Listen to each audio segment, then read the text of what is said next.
nosso segundo assunto hoje, encerrando o presidente Lula, ele com a visita que ele efetuou hoje, ontem e hoje, na verdade, e também prossegue durante o fim de semana, prossegue amanhã, a Minas Gerais, o presidente encerra um ciclo de agendas em 3 estados com grandes colégios eleitorais, e estados esses que são hoje governados por governadores que apoiaram Jair Bolsonaro. Vamos acompanhar na reportagem de Luciana Amaral. Lula está em Minas para o anúncio de novas obras vinculadas ao PAC. Quando subir no palco com o governador Romeu Zema, o petista terá se encontrado com 4 governadores alinhados ao ex-presidente Jair Bolsonaro no intervalo de 2 semanas. No fim de janeiro, o presidente recebeu no Palácio do Planalto o governador do Paraná, Ratinho Júnior, para a assinatura de contratos de concessões de rodovias do estado. Na semana passada, Lula dividiu o palanque com Tarcísio de Freitas, em São Paulo. E na última terça, esteve com Cláudio Castro, do Rio de Janeiro. O que eu quero dizer ao governador do estado, eu já fiz uma vez e vou fazer. Eu digo olhando na cara de todo mundo, inclusive com a imprensa. Eu duvido que na história do país, um presidente da República já investiu mais no Rio de Janeiro do que eu investi de 2003 a 2010. E vou dizer outra coisa agora, governador. Eu voltei e vou lhe dizer que nós vamos investir no Rio de Janeiro mais do que todo e qualquer outro presidente da República já investiu. O presidente Lula tem repetido que dialoga com todos os gestores estaduais e municipais, independentemente da filiação partidária. Porém, as agendas conjuntas têm causado problema para os governadores, que se veem obrigados a dar explicações sobre os encontros com Lula. O interesse do cidadão de São Paulo, o interesse do cidadão da Baixada Santista está acima de qualquer coisa, acima da diferença política. Somos adversários, não podemos ser inimigos. Meu governo nunca foi um governo taxativo, dono da verdade. Nós temos posicionamentos que muitas vezes podem ser contrários ao do presidente, ao governo federal. E isso faz parte da democracia. A troca de gentilezas e o anúncio de investimentos em estados governados por aliados de Bolsonaro também buscam diminuir a rejeição do presidente nas regiões onde a gestão do petista é mal avaliada. Caio, é um clássico de política isso que nós estamos vendo. Como que cada um, na verdade, aí sem tom pejorativo, né? Como cada um dos personagens políticos se vende não só para o próprio público, mas para o público em geral. Quem está saindo bem? Bom, o Lula, de certa maneira, pelo menos a ideia, a estratégia, ele está tentando mostrar que ele dialoga com adversários, que não é vale tudo na política, que adversário não é inimigo, que ele pode conquistar e ser também uma pessoa, não ele precisamente, mas o grupo político que ele representa, com um bom diálogo com o eleitor de centro, que não é radical. E, de certa maneira, ao fazer esse pacote, tentar isolar hoje a principal liderança, o principal nome de oposição a ele, que é o ex-presidente Jair Bolsonaro, que tem, é fato, uma certa dificuldade até de dialogar com adversários, que enxerga adversários como inimigos. Eu vejo esse é o desenho, essa é a estratégia. E como os adversários, esses, principalmente Tarcísio e Zema, são muito ligados, vinculados ao bolsonarismo, eles acabam cedendo. E muito mais do que isso, acabam cedendo porque dependem de verbas federais também para tocar e para ter suas gestões bem-sucedidas. Quando você diz acabam cedendo o quê? É ruim o presidente da República vir a São Paulo, como veio na sexta-feira, para anunciar o tal túnel submarino Santos Guarujá, e o governador do estado não está junto nessa obra. Ah, ceder nesse sentido. Sim, assim, ele acaba... O governo federal tem mais dinheiro, tudo bem, São Paulo é São Paulo, mas, assim, né, é ruim o Lula ir lá amanhã em BH fazer anúncios e não ter o governador do estado no palanque, porque aí também consegue, de alguma maneira, penso eu, colar, caso haja essas ausências, o radicalismo, a dificuldade de diálogo, né, a segmentação, né, nesses personagens, mas esses personagens não entram, acabam topando dividir o palanque com o presidente. Tem uma coisa interessante nesse movimento, porque o Lula se beneficia nas duas pontas, né? Se eles vão, ele ganha o aliado que é adversário, mas não é inimigo, ele faz esse gesto institucional, né? Em que ele força os governadores a sair da arena política raiz para ir para a arena política do diálogo, né, da política raiz que eu digo, é do bolsonarismo raiz, para a arena política do diálogo. E se os governadores não forem, como tantas vezes aconteceu quando o Bolsonaro era presidente, ele ia aos estados onde ele era inimigo, entre aspas, ele tinha eleito os governadores inimigos, os governadores não compareciam. Aqui em São Paulo, então, era clássico.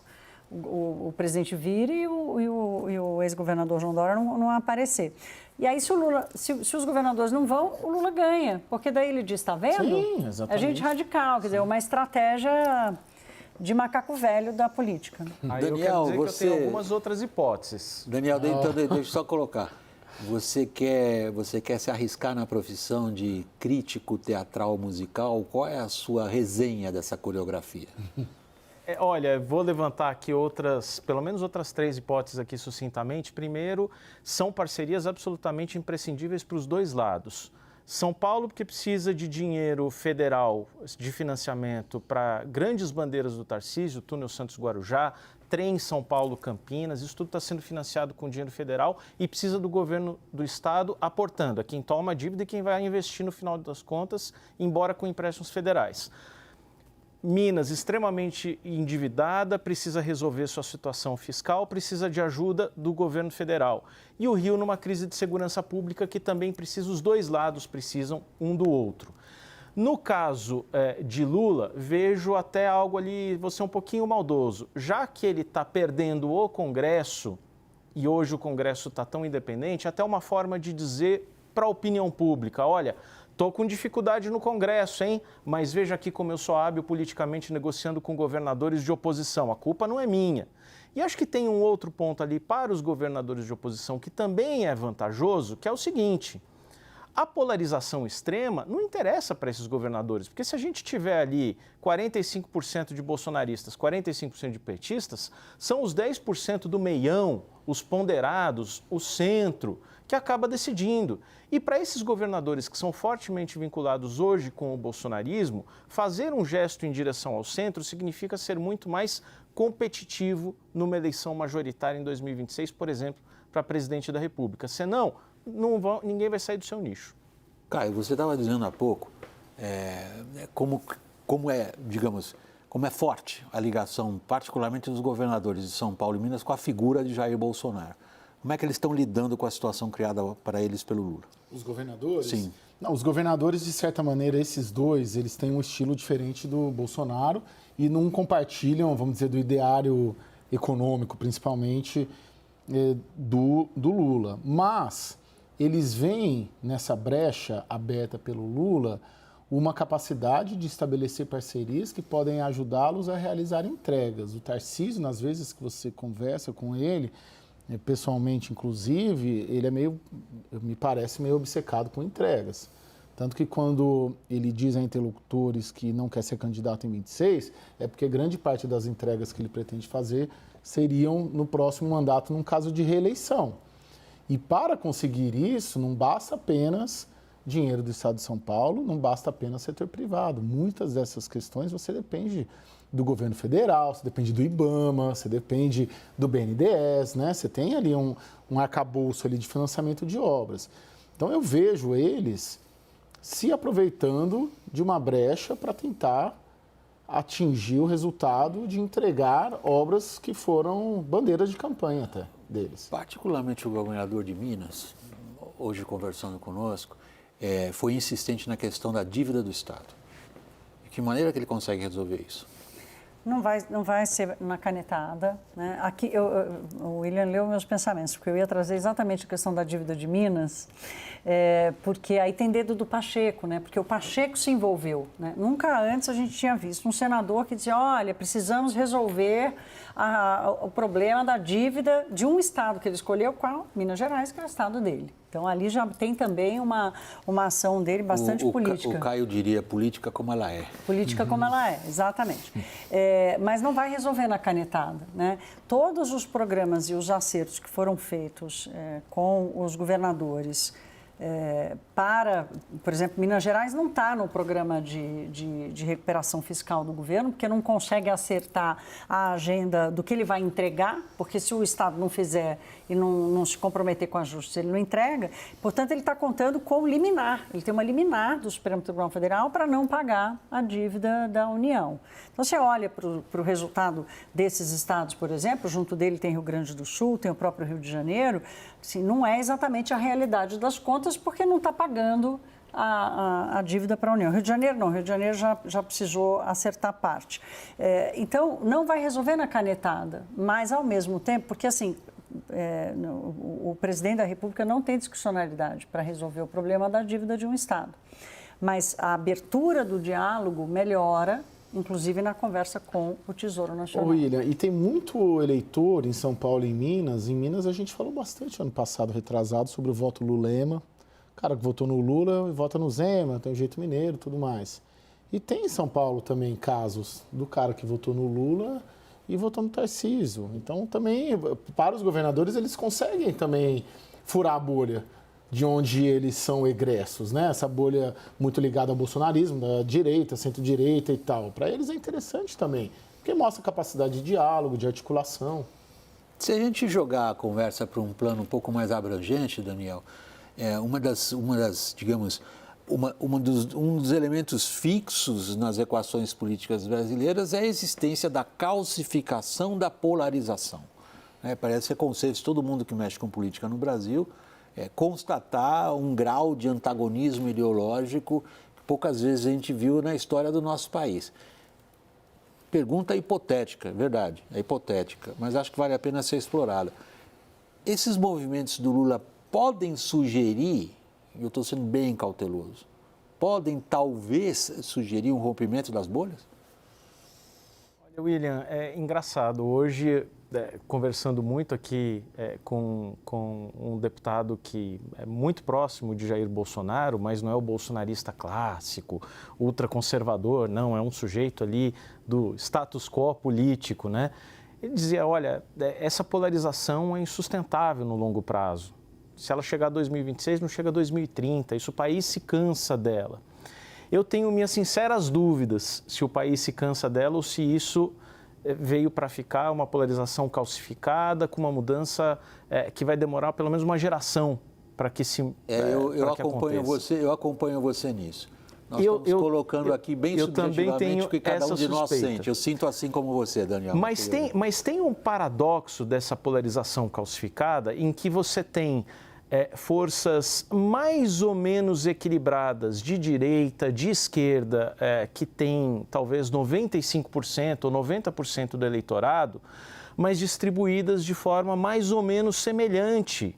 E isso reforça, é um paradoxo que quem é ponderado, o centro, talvez aquele centro representado ali pelos economistas liberais que apoiaram Simone Tebet no primeiro turno, né? Economistas mais vinculados ao PSDB, que não gostam de Lula, mas que nunca aceitaram o mundo político e o enfrentamento à ordem institucional de Jair Bolsonaro, esses 5%, 10% ficam muito mais valorizados porque eles fazem a diferença no jogo eleitoral. É isso que eu digo, quando também é o governador ali de direita, Tarcísio, Ratinho, Zema, Cláudio Castro, não interessa falar apenas para o bolsonarismo, nem interessa a Lula falar apenas para os petistas. Tem um problema que eu gostaria de ver contigo, Caio, desculpa, você ia falar? Não. Que é o seguinte, a situação do Zema me parece a mais especial. A gente considera Minas Gerais, historicamente nas votações brasileiras, Minas é um retrato do Brasil. A gente tem em Minas situações que refletem situações do Nordeste, de uma acentuada presença muito mais de miséria e baixa renda. Ao mesmo tempo, a gente tem regiões de Minas que são particularmente comparáveis a São Paulo, as regiões mais desenvolvidas do país. E Minas, com esse retrato que é do Brasil, coloca o Zema numa situação mais complicada. Isso, a situação ali... Porque São Paulo, só para concluir meu argumento, São Paulo está muito claro. São Paulo tem uma grande vitória do bolsonarismo em quase todos os municípios. São Paulo, o município de São Paulo é a grande exceção. A gente tem, digamos, não sei se eu posso falar assim, a gente tem em São Paulo um bloco político mais ou menos definido em termos de Estado, que em Minas a gente não tem. Sim, e assim, o Zema termina, né, foi reeleito, termina a gestão dele em 26. E o Zema, de 6 meses para cá, ele passou a viver uma dificuldade, porque ele mandou lá para a Assembleia Legislativa de Minas Gerais programa de refinanciamento da dívida e tudo mais. Veio Fernando Haddad, presidente Lula e Rodrigo Pacheco, deram um bypass nele, né? E reformularam, e passaram a rediscutir a dívida em São Paulo, em Brasília, escanteando Belo Horizonte. E isso acabou sendo aprovado, né? O Supremo acabou dando prazo para essa renegociação. Fato é que, há um ano, se a gente falasse de uma aliança política do Rodrigo Pacheco com o Lula, seria, assim, claro que o grupo político do Pacheco já subiu no palanque do Lula em 22 e tal, mas isso criaram-se ali as condições, nas últimas semanas e nos últimos meses, para um grupo político muito forte, que tem Lula, tem o ministro de Minas e Energia, Alexandre Silveira, e tem o presidente do Senado, Rodrigo Pacheco, capaz de derrotar o grupo político do Zema. Esse grupo, ele, de certa maneira, encurralou o Zema, principalmente nessa questão da renegociação da dívida de Minas. Então, para o Zema também, ele sentar na mesa, subir no palanque, não é de todo mal, porque ali está em curso já, assim como aqui em São Paulo, capital, um processo de tomada do poder por parte do Palácio do Planalto e do Senado Federal com o Rodrigo Pacheco, da mesma maneira que aqui em São Paulo também. O Lula quer mergulhar para tirar o Ricardo Nunes daqui e eleger o Boulos. Só complementar a história da entrada do Pacheco, né, para resolver a dívida, é mais ou menos assim, olha, quem resolveu fui eu. Não foi o governador, não foi para ajudar o Zema, foi para dizer quem resolveu fui eu, mas nem ele vai conseguir resolver. Sim. Ele não consegue resolver também.